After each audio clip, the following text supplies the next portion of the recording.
Hey guys, welcome back to another Flesh and Blood video.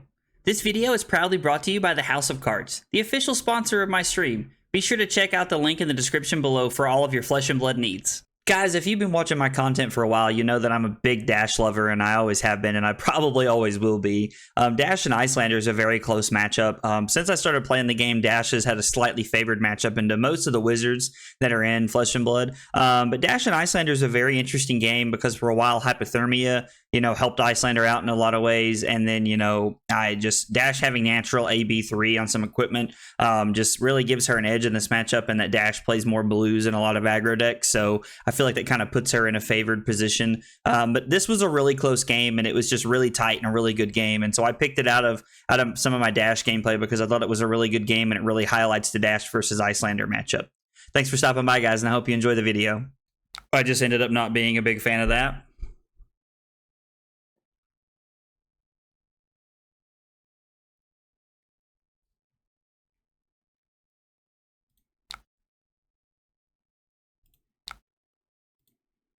The idea that I would be able to get off a maximum velocity during any turn against Iyslander, there's just not a high chance of that happening. So I try to keep my standards pretty realistic when I'm playing against Iyslander, that I just probably won't be able to do that.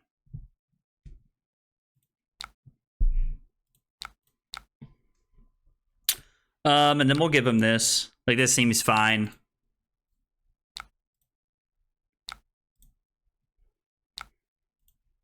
We'll take one. I'm happy to take one.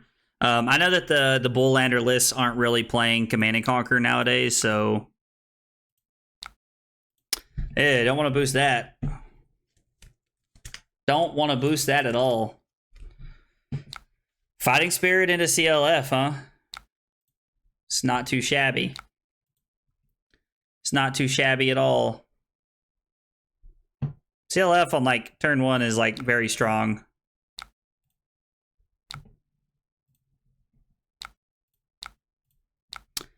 Yep, it's we got to pay one more for that. So, or we got to pay two more. I mean, one for the channel Frigid, and one for the Frostbite. I mean, I have to pay one more, one more resource out of my hand to do that.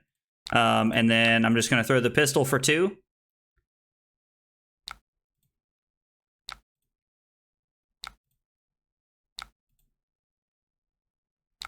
We'll see what our next hand looks like.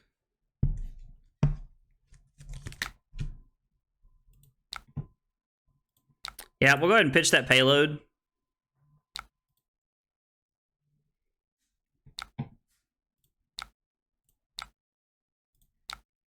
Yep.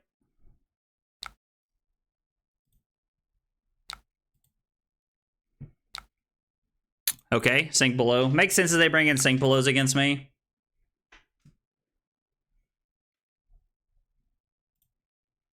I'm going to go search for a Teklo Core right here.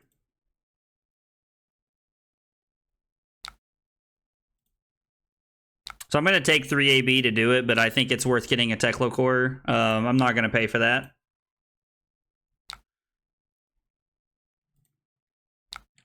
I mean, I could just AB3 this. I think Teklo Core is worth me taking some damage here.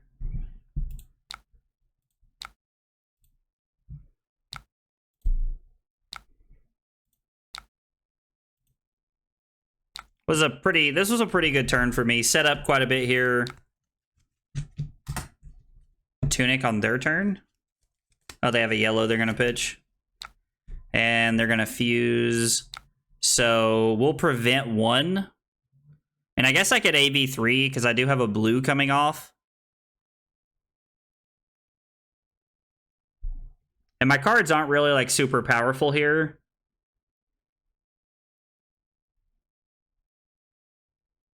I'll just take 4 here. I'll pitch the High Speed Impact. Maybe I have the chance to play the Teklo Pounder. Again, not super likely, but always a possibility. So Teklo Core pops off. Now my opponent does get to respond to that. Interesting that they decided to do nothing. Let's load the pistol and see how they respond. We know that they arsenaled a, Polar Blast. I was like, it was something, it was a blue something, it was an ice blue something, I remember. I just couldn't remember what it was. No, we're not going to pay to prevent Dominate. It's our turn.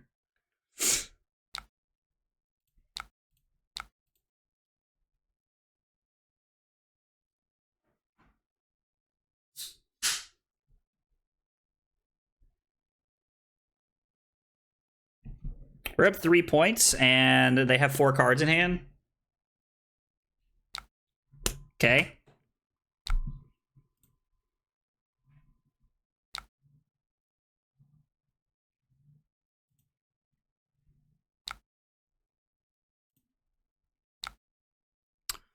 I mean, like, that's fine.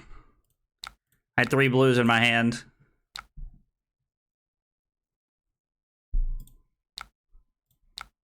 Pay for both the Frostbites to attack with my pistol, and then I'll arsenal my payload here and set up.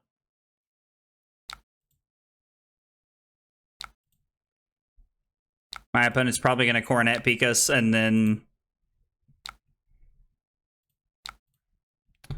pass if I had to guess. Scar for a Scar.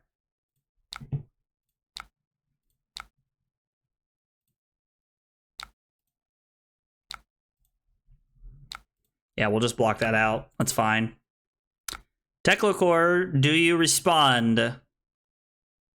Do you quarrel, sir? Yep, let's go ahead and boost for 6 here. All of our heavy hitters are just so valuable against Iyslander.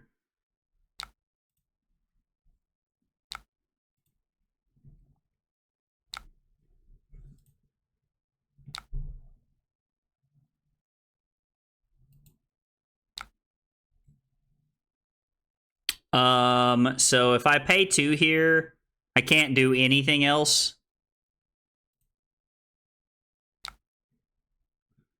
Like, I have 1 resource left. I can't load the pistol. I can't load anything. I can't do anything. So I could use Accelerator here, but that feels very, very greedy. Like, when I say very, very greedy, I mean wrong. Like, we don't have our Tome in our deck, but still, like, it just doesn't feel...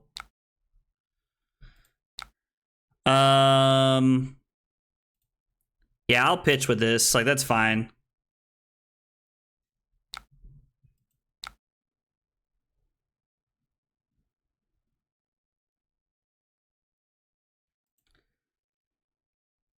Yeah, it's fine. I mean, they could have, like, Coronet peeked me there. Like, I don't know what their hand could have been. Like, their hand could have been a blue that they put on the bottom. I don't know. Yep, let's just come in for 3. Every time I turn around, you've drubbed some other poor soul today. Yeah, dude, we've been running pretty hot today. Like, decks felt pretty good today.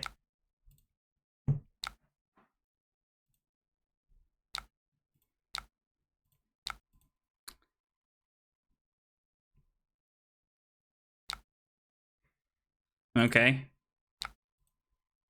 I mean, that's fine. You give me the gauntlet here at take 2. I'm intrigued by their waiting to play Channel Lake here.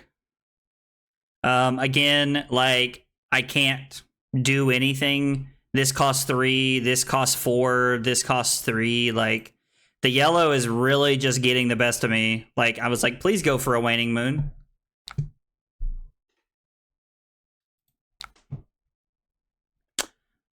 Block zipper hit, take 2, and then throw 6 at our opponent. And then pass. Arsenal the high Octane.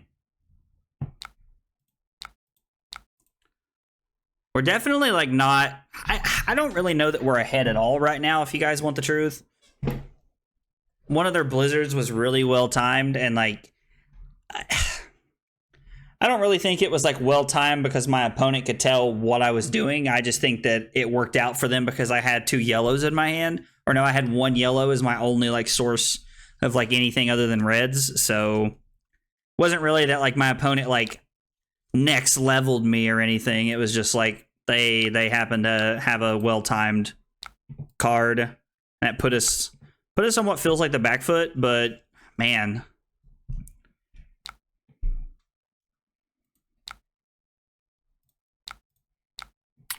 We're like one turn away from like turning this around. Like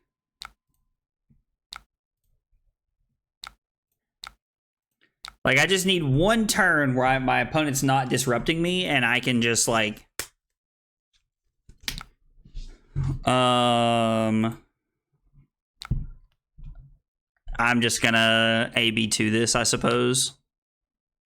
So I can AB2 or I can pistol. So I can block 2 or attack for 2. I think I'd rather keep a card in my deck and block for 2.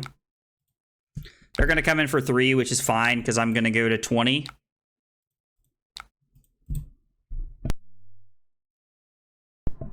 And then I'm curious to see if they block at all. We both took 4 in that exchange, which means I keep my 6-point life lead. This is the kind of hand that I need.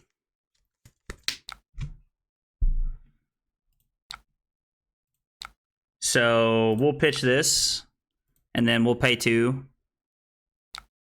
which is fine. I'm gonna lead with high Octane and see what they do. The only thing that like really blows me out here is another channel. Like channel would be so bad for us.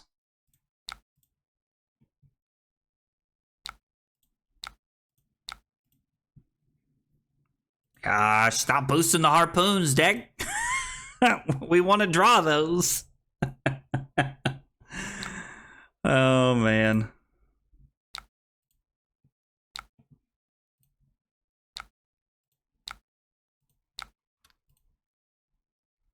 We're going to go up to 3 action points here, and then we're just going to go for the pistol as many times as we can. Yeah, that Frostbite's not going to hurt us. No, we're not going to pay for Dominate.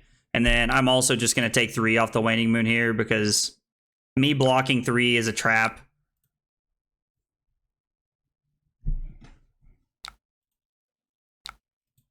They're going to go to 12.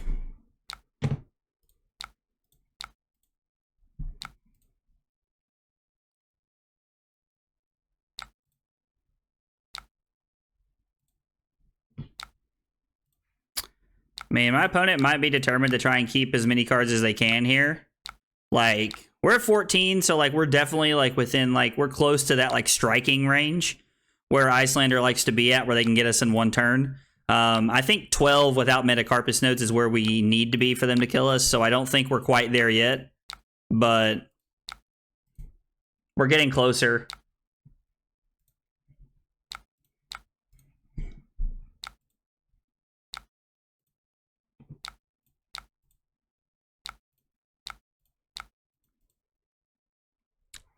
All right, so they go to 6 here. They're probably just going to Coronet peek us, or it's going to be E-Strike draw card. Yep. Yeah, let's pay for the T-Bone, I suppose.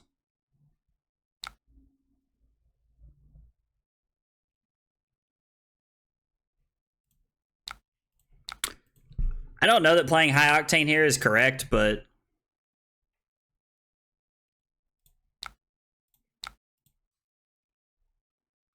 like, I probably should have just, like, arsenaled my high Octane there. Would have probably been a better play.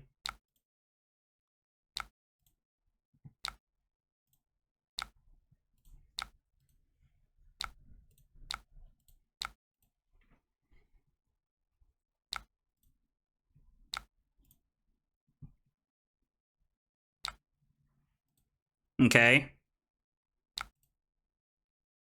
I mean, that's fine.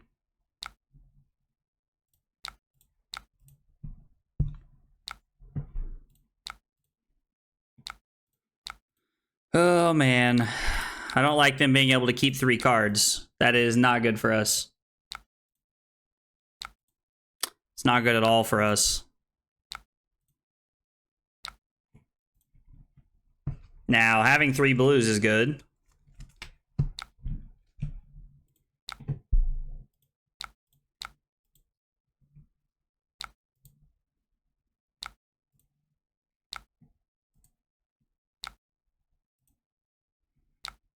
Getting the Teklo Core into play would be nice.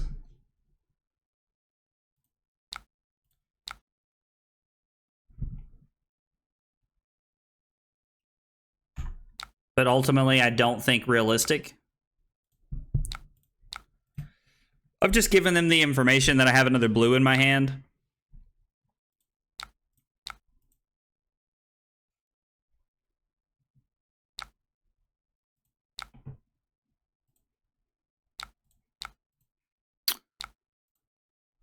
So they go to 5 here. And then I'm not going to boost and just throw 4.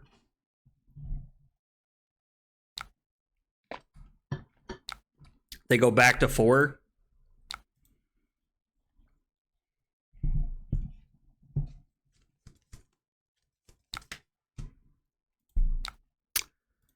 Yep, I'm going to pitch a blue, pay 1, and then pay to not have to discard. So now I'm at 9, so I'm definitely within striking distance of where they want to be.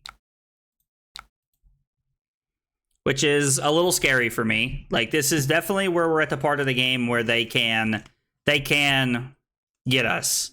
Like,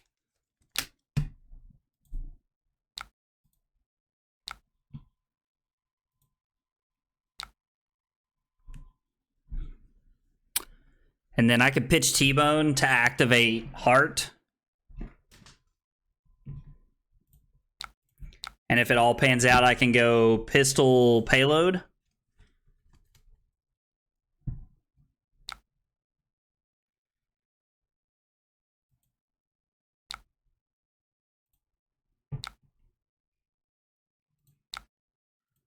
Yeah, we'll block 2. That's fine.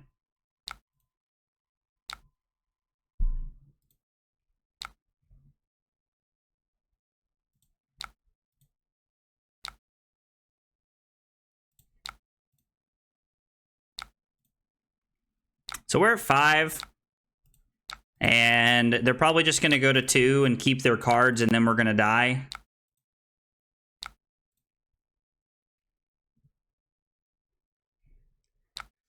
God, this is such an intricate matchup that I have just ended up on the crappiest side of.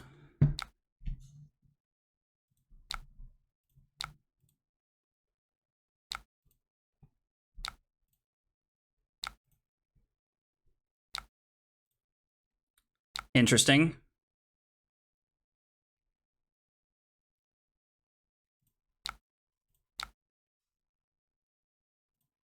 Yep, let's boost.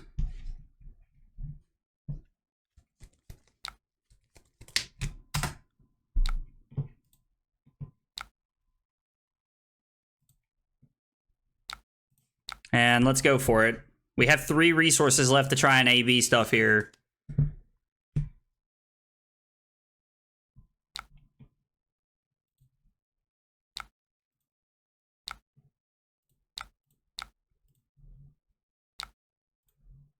We're going to AB 1. And then if their last card is Stormstriderable, we die. Shoo! So looking at this game, you know, my opponent plays 2 Channel Lake Frigids. One of them came pretty early on in the game, and then the second one kind of followed like a turn or 2 behind it.